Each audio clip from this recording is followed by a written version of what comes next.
Bismillahirrahmanirrahim. Assalamualaikum warahmatullahi wabarakatuh. Waalaikumsalam warahmatullahi wabarakatuh. Para pemirsa dan sahabat beriman dimanapun berada, alhamdulillah kita berjumpa lagi di Ustadz Danu Official Channel bersama saya Tung. Semoga kita selalu dalam lindungan Allah Subhanahu wa Ta'ala. Amin. Sahabat beriman, kami sudah bersama guru kita di sini, Pak Ustadz Danu, dan juga dengan sahabat saya, Bang J. Izinkan kami menyapa dulu Pak Guru kita semua, Pak Ustadz Danu. Assalamualaikum Pak Ustadz. Waalaikumsalam warahmatullahi wabarakatuh. Amin. Assalamualaikum Bang J. Waalaikumsalam Pak Tong. Sahabat beriman, kali ini kita akan ngaji lagi bersama guru kita mengenai satu penyakit yang luar biasa mengkhawatirkan ini di jagat kehidupan Pak Ustadz. Ada satu penyakit kanker darah Pak Ustadz. Ini banyak sekali diderita oleh anak kecil, orang dewasa. Kanker darah itu kadang-kadang orang itu sampai cuci darah ya dia, kadang-kadang ya, kadang-kadang. Ini tulang sumsumnya yang diproses. Oh, cuci darah itu ginjal. Ginjal ya. Yang diproduksi sel darah merah itu di sumsum tulang belakang itu biasa disuntik. Ngeri. Kanker darah Pak Ustadz. Sebenarnya itu kalau hubungannya dengan akhlak yang seperti apa Pak Ustadz? Ini kita ini kan sudah tua nih, maaf nih Pak Ustadz. Kok kita ngaku tua nih Bang J? Supaya enggak terkena lah yang penyakit ngeri-ngeri gitu Pak Ustadz. Gimana Pak Ustadz itu?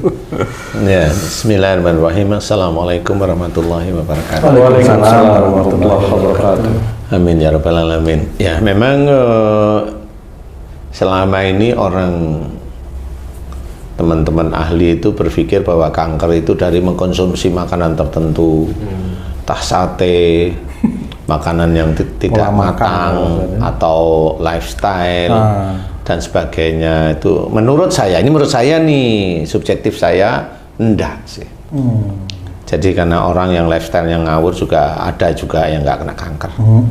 Orang yang sering makan sate juga ada yang nggak kena kanker. Sebenarnya enggak. Jadi kanker darah itu betul kata JJ tadi, dia akan menyerang sumsum tulang belakang dengan ciri, sel darah merah itu drop, dan dengan ciri sel darah putihnya naik. Kalau fisik yang terlihat seperti apa Pak Ustadz itu? Ya drop akhirnya dia akan, iya, walau mau gemuk mau gelus kan nggak tahu ya. Jadi cirinya sel darah merah itu drop. Ya. Kemudian sel darah putih naik. Nah, sel darah merah ini memang urusannya dengan sumsum, khususnya sumsum tulang belakang. Sel darah putih itu hubungannya insya Allah yang saya ketahui adalah limpa ya. Nah, dua hal ini akan bersanding terus-menerus. Kalau dia ada kanker darah itu akan bersanding. Nah, kenapa kok bisa muncul seperti itu? Umpamanya kasus ini ada pada anak kecil nih, umur 2 tahun, umur 5 tahun, kena kanker darah, umpamanya. Yang belum akil balik lah. Nah, ini kalau yang kena si adik usia 5 tahun, yang belum akil balik, di bawah 11, di bawah 12 lah ya, belum akil balik itu. Ini insya Allah yang salah, yang dosa ini orang tuanya. Jadi orang tuanya itu insya Allah awalnya ada masalah dengan orang tuanya lagi, dengan kakek atau neneknya si adik yang sakit. Kemudian orang tuanya itu menyimpan marah. Dan itu nggak cuma sekali 2 kali. Dia selalu menyimpan marah, jengkel dengan orang tuanya. Dia memang nggak melawan, tapi dia diem. Menyimpan marah dengan orang tuanya, dengan kakek atau neneknya si adik yang sakit. Nah, sebelum adik itu ada atau setelah adik itu ada, lahir maksudnya, kalau dia sakitnya sejak umur 5 tahunan ketahuan sakit, nah berarti ini munculnya pada saat si adik ini dalam kandungan atau setelah lahir. Jadi masalah itu muncul setelah si adik ini lahir. Dia menyimpan marah dengan orang tua dan diem. Dan merasa dia apa yang dia lakukan itu tidak salah, dia bisa aja suatu ketika itu debat dengan orang tuanya. Dia debat dengan orang tua, tapi marah diem. Tapi dia mencoba debat dengan orang tuanya, mencoba untuk bahwa saya nggak salah sebenarnya. Itu masalah apapun bisa itu. Masalah apapun bisa, wong ini hanya cuma dua. Yang satu marah yang disimpan, yang satu mengajak debat atau orangnya itu merasa pintar. Nah, yang dia itu menyimpan marah itulah yang merusak sumsum tulang belakang, khususnya yang ada di daerah tulang ekor dan naik dari tulang ekor sedikit. Itu kuncinya di situ. Itu yang menyimpan marah dengan orang tua. Nah, yang mengajak debat itu yang nanti merusak limfanya sehingga sel darah putih itu naik sebenarnya. Jadi dia ngajak debat itu sebenarnya menjadikan sel darah putih itu naik. Jadi sel darah putih itu kan dipergunakan untuk namengin, istilahnya namengin apa namanya, kalau penyakit itu apa namanya, namengin tubuh dari kekebalan tubuh lah istilahnya, kekebalan tubuh. Jadi kalau dia kekebalan tubuhnya naik berarti dia itu berani. Dia istilahnya prajuritnya. iya, dia berani dengan orang tua sebenarnya. Mau dia keminter kayak karena ya anaknya sering disekolahkan di luar negeri, atau anaknya nggak sekolah di luar negeri tapi memang orang tuanya memang emosional, nggak taunya memang dihadapi seperti itu. Nah, dua titik ini, yang satu marah yang disimpan dengan orang tuanya, atau marah yang sebenarnya disimpan tapi diluapkan melalui adu argumen, merasa pandai, ini nanti dia akan kecenderungan kena kanker darah. Kalau nggak ke anaknya ya ke dia. Jadi tinggal nunggu waktu aja. Kalau dia tinggal nunggu waktu aja. Kalau itu dilakukan terus, dia yang kena nantinya. Tapi kalau umpamanya Allah itu memberi peringatan, diperingatkan ke anaknya yang kena kanker darah. Dia belum, tapi dia sudah punya bibit kankernya. Si orang tuanya itu sudah punya bibit kanker. Tinggal nunggu aja sebenarnya. Nah, disinilah yang harus kita kerjakan. Pola akhlak yang tidak baik inilah yang harus kita rubah. Kita mencontoh akhlak Rasul, di mana Allah menceritakan bahwa dengan orang tua itu harus hormat, harus berbakti. Nah, titik-titik itu kadang-kadang orang-orang itu nggak sadar. Makanya di dunia barat itu, kenapa banyak dunia barat itu kena kanker? Ya mereka sama orang tuanya you gitu. Panggil nama ya, kan nggak bisa seperti itu. Nah, itu mengajarkan bahwa dia itu berani sama orang tua. Kalau berani berarti nanti sel darah putihnya akan naik. Kemudian kalau ada masalah di barat itu diajarkan memang berani, marah ya marah keluar ya, akhirnya dengan orang tua juga berani.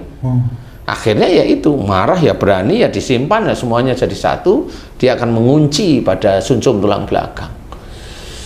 Nah, disitulah baru pasukan Allah, baik itu jin yang diizinkan masuk oleh Allah Ta'ala karena memang perilaku dia melawan orang tua, yaitu baik dengan menyimpan marahnya, yaitu nanti jin itu ada di di tulang ekor atau sampai atas tulang ekor. Nah, itu yang ringan bisa. Kalau itu ringan biasanya HNP atau saraf terjepit. Nah, ini sudah kuat, jadi marahnya itu kuat sehingga dia langsung lolos menuju ke arah sumsum. Jadi makhluk ini menuju ke arah sumsum, jin itu menuju sumsum, dikunci oleh Ifrit dan dikunci oleh Dajjal. Rusaklah sumsum itu gitu. Kalau Allah mengizinkan, kalau sudah nisabnya masuk, ya rusaklah sumsum si anaknya. Nisab masuk dari orang tua, anaknya rusak. Kalau umpamanya dia nggak punya anak, ditunggu nanti beberapa tahun. Kalau dia sendiri nisabnya sudah masuk, dia sendiri yang akan kena. Seperti itu. Dan itu nggak mau urusan Allah, mau dia orang kafir atau orang muslim, nggak mau tahu. Allah itu nggak mau tahu. Orang itu mau sholat, Allah nggak mau tahu, nggak mau tahu sholatnya, ibadahnya nggak mau tahu. Yang penting taat. Kenapa nggak mau tahu sholatnya atau ibadahnya? Iya, memang nggak mau tahu ibadahnya. Karena apa? Karena dia juga menjalankan perilaku dosanya, jadi nggak mau tahu. Seperti itu. Makanya kalau kita itu melakukan ibadah pada Allah Ta'ala sehari-hari, jalankan dengan baik. Kemudian yang sesuatu yang tidak baik, ya jangan kerjakan apapun bentuknya.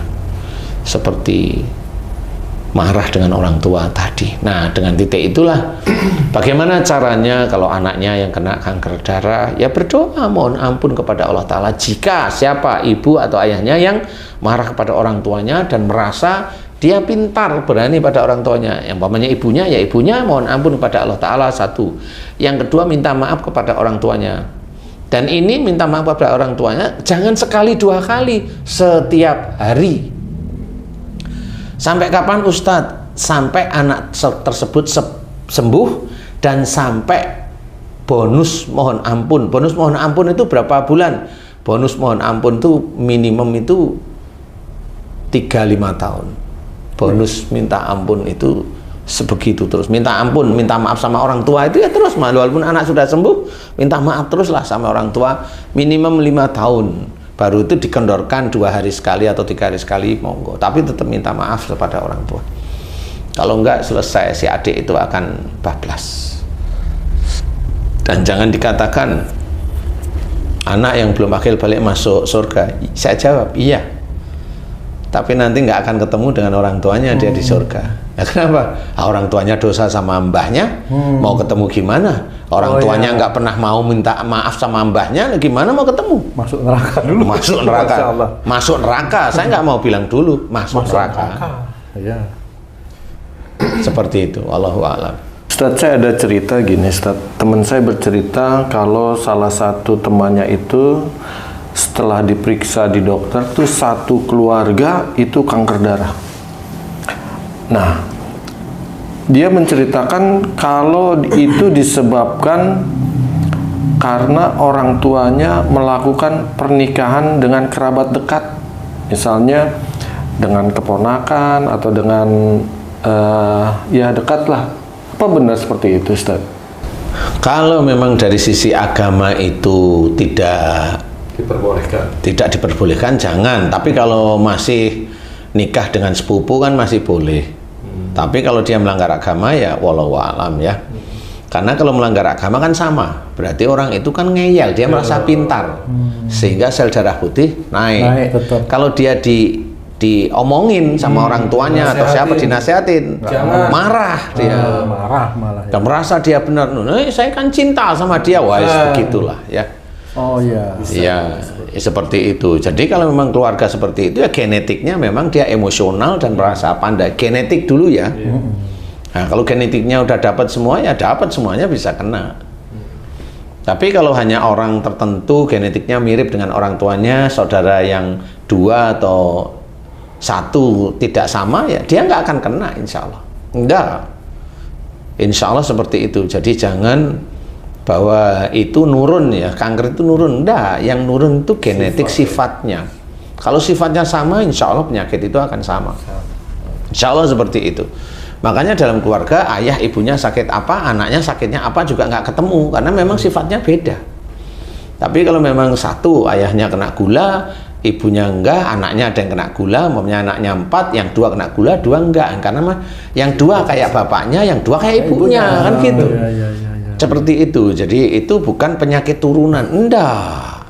Jadi kalau yang itu maksudnya enggak, itu tetap sifat aja. Penyakit itu enggak nurun. Kalau penyakit nurun itu Allah dolim nanti. Enggak, penyakit enggak nurun. Kalau seandainya Ustadz, misalnya ada bapaknya sakit gula nih, nah anaknya tahu nih ilmu seperti ini, maka dia berusaha sifatnya nggak seperti sifat bapaknya, itu bisa, Ustaz? Insya Allah bisa. Kayak Haji J nih, kan saya kenal Haji J kan. Lah kalau tipe Haji J ini bukan tipe orang kena gula, bukan mau ngalah mulu kan gitu ya. Tipenya itu malah tensinya rendah kan gitu ya.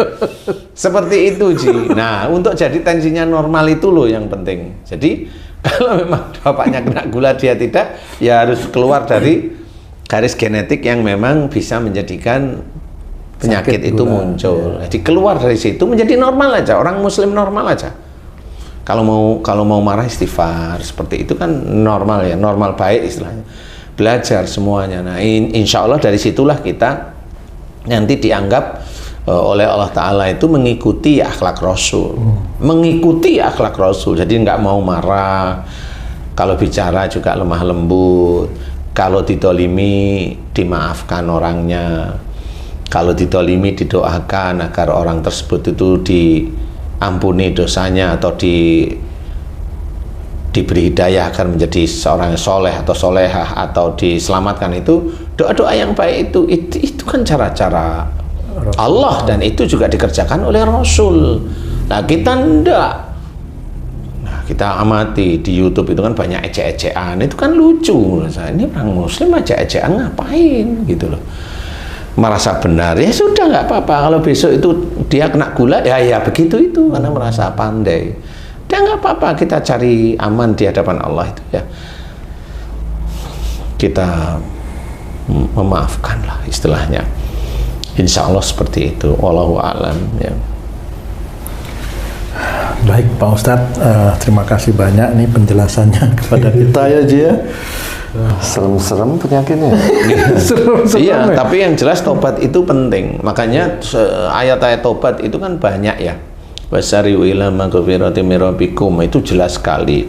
Wa tubu ilallahi jami'an ayyuhal mu'minun, itu. Dan banyak sekali ayat-ayat tobat bahwa sebenarnya Allah itu menyuruh kita loh untuk tobat terus-menerus. Tapi kalau memang kita itu sombong, ya merasa ilmu agama kita tinggi, sehingga pada waktu kita istighfar itu hanya astagfirullah, astagfirullah, astagfirullah, gitu aja, ya nggak dapet itu. Walaupun ilmu agama kita tinggi, tapi kalau cara mohon ampunnya kepada Allah Ta'ala itu seperti itu, ya nggak dapet. Ada teman saya kiai, hobinya sakit, ya saya tahu. Punya pesantren, saya nggak mau ngomong, tapi ya kalau saya jawab di sini langsung tahu kok namanya, langsung tahu karena beliau sering wirawiri di TV. Teman saya kalau sakit telepon ke saya, bagaimana Ustadz ini ya saya kasih nasihat, ini loh Kiai gini. Seperti itu, dan saya memberikan nasihat karena memang harus seperti itu. Banyak walaupun ilmu agamanya tinggi, tapi kalau memang akhlaknya kurang ya tetap akan dihantam oleh penyakit. Kalau akhlaknya kurang kemudian masuk nisab, dihantam oleh penyakit atas izin Allah. Siapapun orangnya, orang yang non muslim atau kafir, maupun orang muslim biasa, maupun orang muslim sedang-sedang atau orang muslim yang kelihatannya soleh, tetap dihajar dengan penyakit. Karena itu cara Allah. Insya Allah, wallahu a'lam. Terima kasih banyak Pak Ustadz. Patung, taubat itu kan sangat penting. Apalagi kalau tahu apa yang menyebabkan penyakit itu sehingga kita bisa detil taubatnya. Nah, mungkin YouTube kita ini kan sering dosa yang menyebabkan penyakit. Apakah itu dalam rangka memberikan pencerahan ke umat, Ustadz ya? Insya Allah seperti itu, karena saya ngamati, jadi orang-orang muslim itu merasa dirinya tidak pernah salah. Banyak yang seperti itu, banyak sekali. Kalau sudah jatuh sakit, nah baru dia mulai cari-cari salah saya apa. Kalau sehat nggak mungkin. Ada teman saya, dia mengajari kalau antum sakit baca ini pasti sembuh, antum sakit baca ini pasti sembuh, antum ingin rezeki baca ini pasti kaya. Suatu ketika beliau sakit, teman saya tersebut sakit, ya dia pasti doa dengan doa yang dia omongin seperti itu, tapi hasilnya ya memang benar, dia meninggal. Nggak bisa seperti itu. Kepastian itu milik Allah, bukan milik manusia. Nggak bisa kita itu walaupun tahu agama memastikan bahwa itu sembuh. Nggak, seperti kasus kanker ini. Kenapa saya ceritakan ini? Karena saya ada kasus dan alhamdulillah diberi kesembuhan oleh Allah Ta'ala. Banyak diberi kesembuhan, banyak. Kalau yang nurut alhamdulillah diberi kesembuhan. Kalau nggak nurut ya wallahu alam ya, saya nggak tahu. Kalau nggak nurut, karena saya mengajak kembali ke jalan Allah Ta'ala, ya tobatnya, ya perilakunya harus mencontoh Rasul. Kalau nurut insya Allah banyak kok yang sudah membuktikan ceritanya. Ada juga saya kenal dari orang, dia bilang, dan banyak itu kalau di jalan itu, Ustadz saya dulu sakit ini, setelah saya dengar YouTube Ustadz saya mencoba mengamalkan, berubah, tobat, minta maaf, kok bisa hilang beneran ya? Ya alhamdulillah, itulah namanya hidayah dari Allah Ta'ala. Nah, dan banyak cerita seperti itu.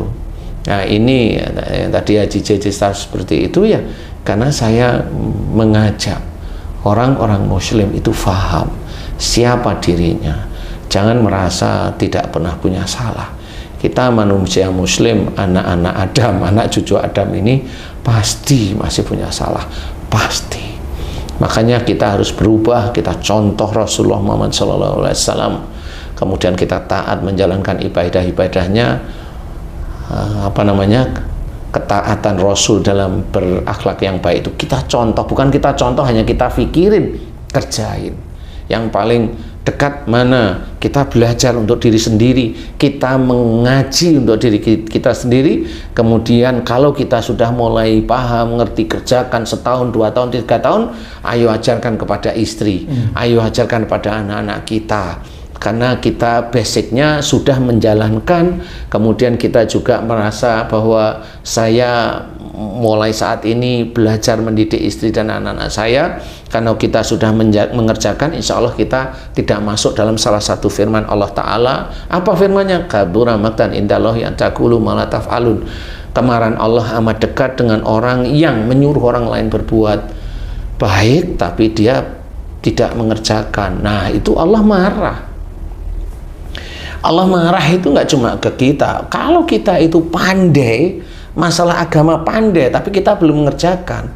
Kita hanya mengerjakan sholat saja, kita hanya mengerjakan puasa saja, kita mengerjakan ini. Akhlak-akhlak yang lain juga belum. Kita bisa cerita tentang pekerjaan, padahal kita belum pernah bekerja. Itu juga bisa dikatakan dosa nanti, karena dia nggak pernah ngalamin. Nggak bisa seperti itu. Dia harus bekerja dulu, sehingga dia tidak dinilai marah nanti Allah pada dia. Ini harus kita ketahui. Umpamanya saya hanya cuma dakwah aja, saya nggak pernah kerja, saya taunya dakwah. Bisa ngomong, oh rezeki kamu itu nanti bisa ini kalau kamu begini. Loh dia aja belum tahu, belum pernah bekerja kok minta rezekinya itu digampangkan Allah. Bagaimana itu? Nah itu kan sama aja bodohin orang lain sebenarnya. Benar. Karena imam ini begini, imam ini begini. Jangan ngomong seperti itu, kerja dulu. Karena Quran itu kabura maqtan indallahi an taqulu ma la taf'alun, itu bukan ayat itu untuk imam itu, enggak, itu untuk kita. Untuk kita sebenarnya. Makanya kalau nggak bekerja, hati-hati ngomong seperti itu. Jangan ngomong kalau rezeki ini gampang, Oh, nggak taunya udah kerja belum? Rezekimu lancar nggak? Saya cuma dakwah. Loh kan nggak bisa. Gak bisa, tidak ada buktinya sama sekali, hanya nyuruh. Nanti sama seperti teman saya yang tadi. Teman saya bilang, antum kalau sakit baca ini pasti sembuh. Antum kalau nggak punya uang baca ini, rezeki ngalir. Antum kalau punya hutang baca ini, hutang lunas. Gimana caranya? Wong dia sendiri juga nggak bekerja, nggak ngerti. Nah akhirnya pada saat dia itu sakit, ya pasti baca itu. Barangkali dalam sakit itu bisa ratusan sehari ya. Tapi akhirnya tetap Allah nggak ngizinkan dia sembuh. Karena apa? Barangkali menurut saya, subjektif saya, itu jamaahnya beliau itu agar belajar bahwa dia yang ngasih kamu seperti itu, dia sakit membaca ini, nggak akan bisa sembuh. Itu kan pelajaran dari Allah Ta'ala. Nggak mau tahu itu orang Indonesia, atau orang Afrika, atau orang Arab, atau orang Mesir, nggak mau tahu. Nggak mau tahu. Ya. Ketakwaan itu benar-benar harus difahami benar. Kalau Rasul tidak mengerjakan, kita belajar untuk tidak. Belajar untuk tidak. Kalau dikerjakan, ayo kerjakan. Oh, akhlak Rasul itu banyak kok. Banyak sekali akhlak Rasul yang belum pernah disampaikan atau jarang ya, tepatnya itu jarang sekali disampaikan. Bagaimana Rasul dengan istrinya, bagaimana Rasul dengan anak atau dengan cucunya, kita hanya sekedar mendengar. Tapi pada saat kita punya istri, punya anak, nah baru itu keteteran, walaupun ilmunya tahu di sini. Nah itu Allah itu marah, ya Allah itu marah. Jadi ayat tersebut akan mengenai kita. Kalau itu kita lakukan terus, ya kita kena dosa. Nah, kalau itu kita tidak pernah mohon ampun tentang itu, ya besok di neraka pasti akan kalau besok di akhirat pasti akan dimasukkan neraka. Kalaupun nanti ditimbang, dilihat, oh kan ada hisab nanti di akhirat. Iya, yang dihisab kan dilihat. Saya kan punya amal baik, tapi hobinya ujub, riak, sombong. Selesai ya, udah nggak ada amal baik. Nah, makanya di sini ayo kita belajar serius. seperti kanker darah tersebut harus tobat kepada Allah Ta'ala, mohon ampun kepada Allah, kemudian mohon ampun kepada orang tua yang kita itu marah kepada si beliau, terus kemudian mohon diberi kesembuhan anak yang sakit, terus setiap hari minta maaf sama orang tua, tiap hari minta maaf sama orang tua. Kalimatnya jelas, Bapak, Ibu, jika selama ini aku sering menyimpan marah dan marah pada Bapak, jika itu dosa di hadapan Allah, dan pada saat saya marah saya melontarkan kalimat-kalimat merasa diri saya itu benar, jika itu dosa di hadapan Allah, Bapak, hari ini aku, putrimu atau anakmu, meminta maaf sama Bapak lillahi ta'ala. Jelas, lakukan itu terus-menerus setiap hari dengan kalimat yang jelas. Itulah yang namanya muhasabah. Jelas, evaluasi itu jelas, bukan astagfirullah, astagfirullah, astagfirullah, astagfirullah. Enggak cuma itu aja, walaupun itu boleh-boleh. Insya Allah seperti itu. Wallahu a'lam. Terima kasih lagi Pak Ustadz. Iya, enggak habis-habis. Mudah-mudahan kita bisa menjalankan. Amin, amin, amin ya Allah. Para pemirsa dan sahabat beriman dimanapun berada, demikian tadi penjelasan dari guru kita Pak Ustadz Danu mengenai satu penyakit yang sangat mengerikan, memang kanker darah ya. Baiklah para pemirsa, terima kasih atas perhatiannya. Wassalamualaikum warahmatullahi wabarakatuh. Waalaikumsalam.